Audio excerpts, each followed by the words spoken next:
L'été s'installe sur Europe 1 à 6h42. C'est Destination Vacances avec Vanessa Za et Marion Sauveur.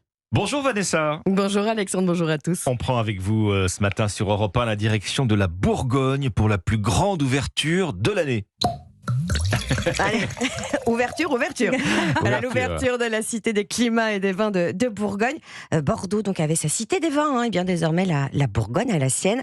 Alors pas la sienne, il y en a 3. Il y en a une au nord, à Chablis, qui est connue dans le monde entier pour ses grands vins blancs, au sud à Mâcon, et puis la plus grande cité, elle, se trouve bien entendu à Beaune, la capitale des vins de Bourgogne. Alors pourquoi la Cité des climats et des vins ? Alors ce ne sont pas les climats auxquels vous pensez, rien à voir avec la météo. On va en savoir plus en donnant la parole à Olivier Leroy, qui est le responsable de la cité. Lorsqu'on parle de climat en Bourgogne, comme dirait Bernard Pivot, on ne regarde pas le ciel, mais on regarde la terre. En réalité, le climat, c'est une parcelle de terre qui est unique et qui donne un vin unique dont elle portera le nom. Donc chaque terrain délimité présente des conditions différentes, à la fois de qualité des sols, d'orientation vis-à-vis du soleil, de pente. Et tous ces éléments constituent un écosystème qui donne un vin différent. Voilà, et ces climats sont inscrits au patrimoine mondial de l'UNESCO. Quand on est sur un vin de climat, un vin de parcelle, on est déjà dans les bons Bourgognes. On est d'accord. Des vins différents, des cépages différents. Vanessa, vous nous rappelez peut-être quels sont les prédominants ? Oui, simplement pour se remettre un peu dans le contexte, le chardonnay pour les blancs et pour les rouges, c'est le pinot noir. Mais c'est en Bourgogne qu'ils sont nés avant de se répandre et de gagner évidemment le monde. Qu'est-ce qu'on fait, qu'est-ce qu'on voit dans ces cités du vin ? Alors c'est une immersion totale dans l'univers du vin, de la terre à la mise en bouteille, grâce à la technologie qui peut être assez originale. Il y a par exemple des montres connectées pour vivre l'expérience de manière très personnalisée. Alors là, on est loin de l'apprentissage scolaire, on n'est pas dans le QCM, on est vraiment dans l'interaction, on est dans le ressenti.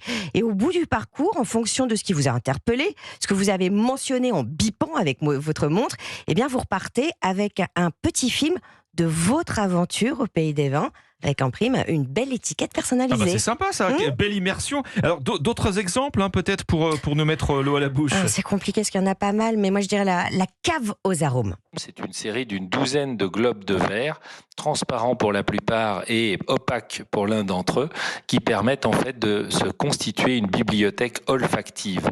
Les gens voient à travers la beauté d'une famille d'arômes.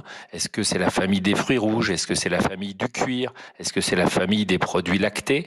Ensuite, ils plongent le nez à travers un petit goulot pour humer pleinement donc tout cela. Et alors ça permet vraiment de se préparer à la dégustation. Dégustation évidemment qui n'est pas ouverte aux enfants.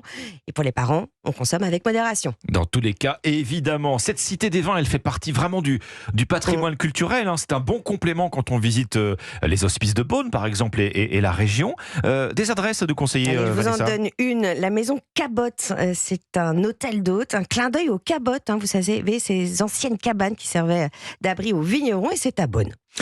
Merci Vanessa. Marion, bonjour. Bonjour. On cuisine avec vous, je le rappelle, toute la semaine sur Europe 1, nos fruits et légumes d'été. Cette semaine, vous avez choisi le melon. Oui, cette boule de gourmandise qui nous rafraîchit tout l'été. Alors, dans quelle case le placez-vous le melon ? Plutôt fruits ou plutôt légumes ? Moi, je dirais fruits. Eh bien non, c'est un légume qui appartient à la famille des cucurbitacées, comme le concombre, la courgette ou le potiron, mais on le mange effectivement comme un fruit, Alexandre. Vous aviez raison sur ce point. Et c'est le 3e légume le plus consommé en France après la tomate et la carotte, et il est constitué à 90% d'eau, ce qui le rend très peu calorique. Chaque mercredi, vous nous proposez une recette facile à faire avec les enfants, avec ce produit de la semaine. Justement, comment on va cuisiner ce melon aujourd'hui ? Eh ben, on va réaliser des esquimaux de melon. Vous allez voir, c'est tout simple. Commencez par enlever la peau et les pépins du melon. Mixez la chair avec du basilic et du jus de citron. Alors, pas besoin de rajouter de sucre, simplement du fruit. Il suffit ensuite de mettre votre purée de fruits dans des moules à glace ou des pots de yaourt et d'y insérer une paille cartonnée placée au congélateur ensuite pendant au moins 4 heures. Et je vous laisse déguster puisque je vous l'ai réalisé en studio. Vous allez voir, donc c'est tout frais et c'est vraiment le melon avec le basilic, il n'y a rien d'autre. Ça fait du bien là, avec la très chaleur. rafraîchissant. Ouais, vraiment. Marion, pour cuisiner encore plus avec vos enfants, chaque mercredi, vous sélectionnez un livre que vous avez avec vous, un livre de cuisine pour enfants donc. Et oui, aujourd'hui, c'est le très joli livre Cuisine à 4 mains des éditions Hachette Cuisine. Un livre où chaque recette est divisée en 2, une partie pour l'enfant et une autre pour l'adulte. On cuisine vraiment ensemble.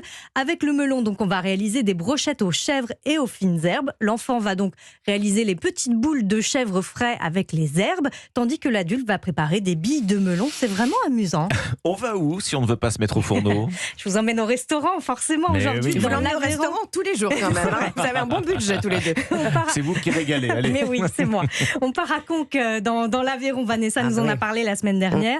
Direction le moulin de Cambelon chez Émilie et Thomas Rousset. Ils proposent un menu enfant en 4 plats, des plats gastronomiques mais en plus petites portions. Objectif, éduquer les enfants au goût. Et dans ce menu, forcément, il y a du melon. Nous proposons un pré-dessert à base de granité, de melon et hysope. Donc l'hysope, c'est une herbe aromatique qui a un goût légèrement mentholé, accompagné de melon rôti au miel et à la vanille et de petits biscuits amaretti. Nous avons déjà servi cette recette à des enfants et ils y sont très sensibles, ce côté chaud, froid, et ça plaît beaucoup. Et en plus de cette délicieuse cuisine, les enfants ont même un petit salon qui leur est dédié avec des jeux. Merci Marion, on retrouve toutes les recettes sur europe1.fr, on vous retrouve demain bien sûr pour des recettes qui vont épater la galerie, hein, Et oui. toujours autour du melon bien sûr. Exactement. Vanessa, demain, nouvelle destination À demain. vacances sur Europe 1.